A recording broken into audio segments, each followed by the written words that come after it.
J'avais une question par rapport à la révélation et la connaissance. Je me demandais, est-ce qu'il faut absolument la révélation ou plutôt la connaissance de Dieu? Parce que dans Jean 17, verset 3, là-bas, il nous est dit que c'est connaître Dieu et celui qu'il a envoyé qui nous sauve, en fait, qui est la vie éternelle. Mais, en fait, la source de la connaissance, c'est la révélation. D'accord. La révélation Produit en quelque sorte la connaissance. donc, nous donne la connaissance. Je prends un exemple de la révélation.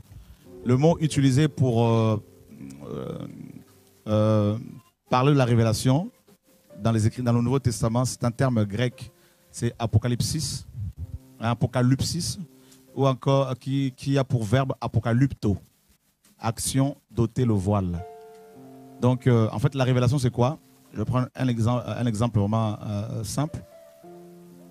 Quelqu'un qui est habillé et qui se déshabille. Tu vois? En fait, c'est un verbe qui est utilisé aussi pour parler des rapports entre l'homme et la femme, par rapport au mariage.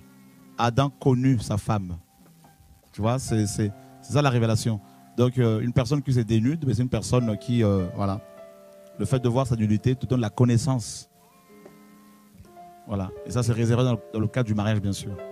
Et c'est Voilà. cette connaissance-là qui sauve, cette c'est cette connaissance qui connaissance-là, est la vie éternelle. cette connaissance-là, c'est ce qui nous amène au salut.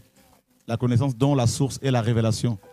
Et mais la connaissance intellectuelle ou philosophique, ça, tout le monde peut l'avoir. Hein.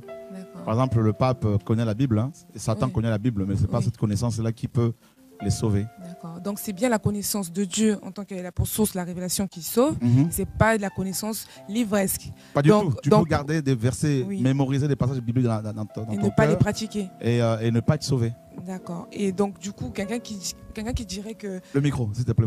Pardon. Quelqu'un qui dirait que la connaissance de Dieu finalement revient seulement à connaître la loi de Dieu, c'est faux.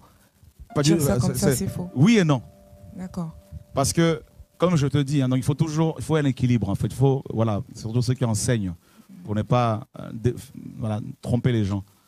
La connaissance dont la source est la révélation nous permet de connaître à la fois Dieu et sa loi. D'accord? D'accord. Voilà. Donc maintenant, si quelqu'un te dit que la connaissance intellectuelle, c'est-à-dire le fait de lire simplement la parole, alors qu'on ne connaît pas Dieu, c'est cela qui va nous sauver, cette personne-là ne dit pas la vérité. Parce que la preuve en est qu'il y a beaucoup de religions qui se servent de la Bible, beaucoup de dénominations, mais pourtant ces personnes ne sont pas forcément sauvées. Voilà. Paul était religieux, il avait le Targum, c'est-à-dire les écritures hébraïques traduites en araméen, il connaissait la parole, mais pourtant il n'était pas sauvé.